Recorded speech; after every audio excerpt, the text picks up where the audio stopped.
Oi gente, tudo bem? Eu sou a Adriele e hoje eu vou contar pra vocês o caso de Sally Clark.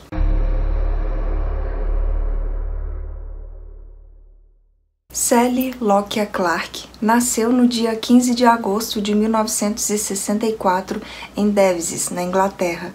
Ela era filha de Frank Lockyer, que era um policial sênior, e de Jane Bunday, que era uma cabeleireira. Ela foi uma criança muito esperada. Após seus pais se casarem, eles descobriram que a Jane teria que passar por uma cirurgia se quisesse engravidar. Essa cirurgia foi feita e pouco depois ela teve a sua única filha, a Sally. A jovem foi descrita como sendo extremamente parecida com a sua mãe, loira, bonita e atlética. Ela não tirava as melhores notas na escola, mas se esforçou bastante para se formar em geografia industrial. Apesar da sua formação, a Sally conseguiu um emprego em finanças corporativas em um banco em Londres. Ela acabou se identificando muito mais com esse emprego do que trabalhando com o que ela havia se formado. Por isso, ela estava extremamente feliz. Na primavera de 1988, o chefe da Sally entregou a ela alguns papéis para que ela levasse até os seus advogados. Entre eles estava o advogado júnior, de nome Steve Clark. A atração entre os dois foi instantânea. E rapidamente eles começaram a namorar. E no dia 21 de julho de 1990, eles se casam. Depois do casamento, a Sally pede demissão do seu emprego para poder seguir a mesma carreira que o seu marido. E os dois vão trabalhar em um escritório de advocacia. No dia 22 de setembro de 1996, o primeiro filho do casal nasce. Eles o chamaram de Christopher. E aparentemente ele era um bebê muito saudável. Porém, no dia 13 de dezembro, o casal ligou para a emergência solicitando uma ambulância, pois o filho deles tinha ficado inconsciente após ter sido colocado no berço. Infelizmente, o Christopher foi declarado sem vida assim que chegou no hospital. A Sally ficou muito abalada e sofreu de depressão pós-parto. Ela, inclusive, teve que fazer tratamento. Ela estava em recuperação enquanto seu segundo filho, Harry, nasceu. Ele nasceu no dia 29 de novembro de 1997. O Harry parecia ser muito saudável, mas devido à morte súbita do primeiro bebê do casal, foram feitos exames mais específicos com Harry, para ver se ele realmente não tinha nada, se ele estava tudo bem, se ele era realmente um bebê saudável. E os resultados confirmaram que ele tinha uma excelente saúde. Porém, no dia 26 de janeiro de 1998, a essa altura, o Harry estava apenas com 8 meses de idade. Os seus pais encontraram ele sem vida em seu berço, assim como o primeiro bebê. Nas duas ocasiões, a Sally estava em casa sozinha com os bebês. A Sally e o Steve eram os únicos suspeitos de terem feito algum mal com essas crianças. Dessa forma, no dia 23 de fevereiro de 1998, o casal foi preso acusado de ter tirado a vida de seus próprios filhos. Posteriormente, a Sally foi acusada de 2 acusações de assassinato, mesmo ela negando ter feito qualquer mal a seus filhos. Já o caso contra o seu marido foi arquivado, porque ele não estava na casa da família no momento em que a ambulância foi chamada. O Steve sempre acreditou na sua esposa e sempre a apoiou. Eles continuaram juntos e durante o processo judicial, a Sally deu à luz ao terceiro filho do casal. O julgamento começou no dia 11 de outubro de 1999 e levaram muito em consideração o depoimento do pediatra e ex-professor de faculdade Sir Roy Meadow. Ele disse no julgamento que a chance de 2 crianças de uma família morrerem no berço era de 1 em 73 milhões. O júri questionou sobre terem realizado os testes de sangue no bebê, pois eles tinham visto marcas no corpo que sugeriam a retirada de sangue para fazerem testes.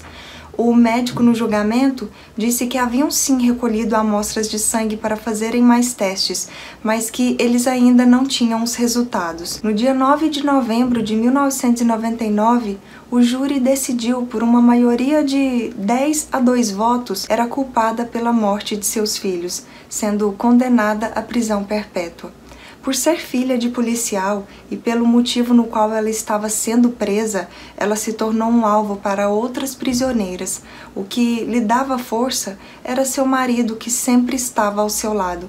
Inclusive, ele vendeu a casa do casal e saiu de seu emprego para trabalhar como assistente jurídico perto da prisão onde ela estava cumprindo pena. No ano de 2000, aconteceu a primeira apelação. Apesar de terem reconhecido falhas nas evidências e estatísticas apresentadas no julgamento contra a Sally, as acusações foram sustentadas. Um tempo após essa primeira apelação, veio à tona que os testes microbiológicos mostrando que o Harry tinha uma colonização de bactérias em seu corpo, indicando que ele havia morrido de causas naturais. Desde fevereiro de 1998, o patologista no caso tinha conhecimento dessas informações, mas não divulgou para o júri, nem para os policiais, nem para os advogados. Essa evidência foi descoberta pelo marido da Sally, pelo Steve, pois ele teve acesso aos registros hospitalares da criança através de uma advogada que era amiga dele, que sabia que tinha alguma coisa errada nesse caso. Para a sua segunda apelação, um relatório sobre as evidências médicas foi fornecido por um patologista forense da Promotoria do Estado. Ele comentou severamente sobre a má qualidade do trabalho dos patologistas nesse caso e ainda disse que era muito claro que princípios médicos sólidos haviam sido abandonados no julgamento contra a Sally. Em outubro de 2001, uma instituição que promove estatística para o bem público emitiu uma declaração pública expressando a sua preocupação com o uso indevido de estatísticas em julgamentos. Para eles, não haviam bases estatísticas para o valor de 1 em 73 milhões, como o médico Roy tinha dito no julgamento, sem um diagnóstico oficial. Em janeiro de 2002, essa instituição escreveu para o oficial de maior escalão do Reino Unido, apontando que o cálculo que levava a 1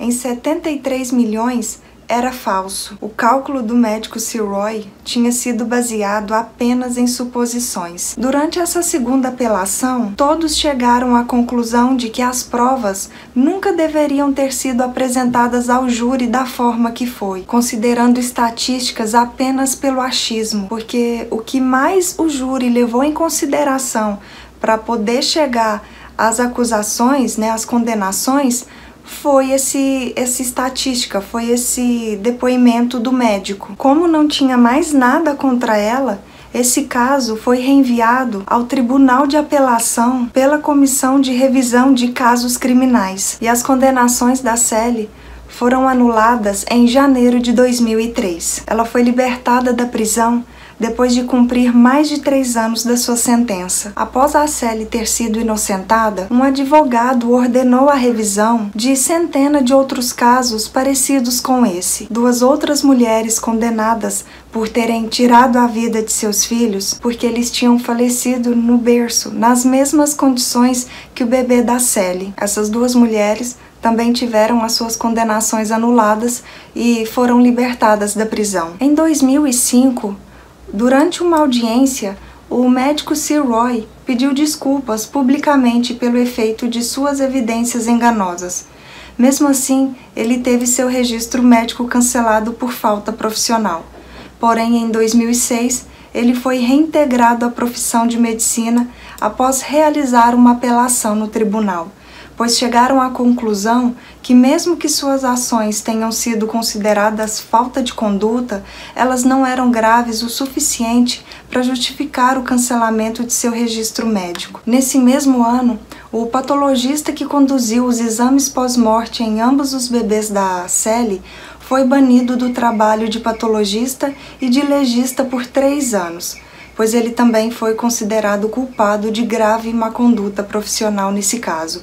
pois ele tinha ocultado as evidências de infecção como possível causa da morte do segundo bebê. Ele teve a oportunidade de se explicar no tribunal porque tinha ocultado essas evidências, porém ele não tinha nenhuma explicação por ter feito isso.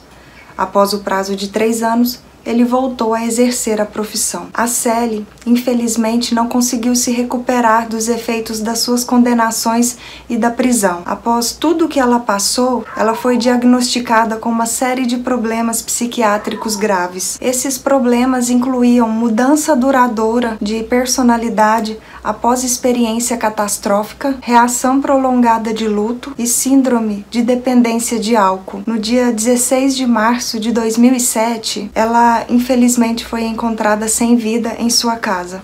Ela havia se intoxicado com bastante álcool. Comentem aqui embaixo o que vocês acharam desse caso. Um caso um pouco diferente do que eu tô acostumada a trazer para o canal, mas esse caso me chamou a atenção pela injustiça cometida, né? As pessoas, que cometeram erros durante o julgamento foram responsabilizadas, mas só por um tempo. Depois de alguns anos, eles voltaram a exercer as profissões normalmente, como se nada tivesse acontecido. Agora, a Sally não conseguiu seguir em frente com a sua vida. Vai saber o que realmente ela passou dentro da prisão, sendo alvo de outras prisioneiras. Esses profissionais que agiram com má conduta praticamente tiraram a vida dela. Ela faleceu aos 42 anos de idade, sem saber o que é ser feliz novamente.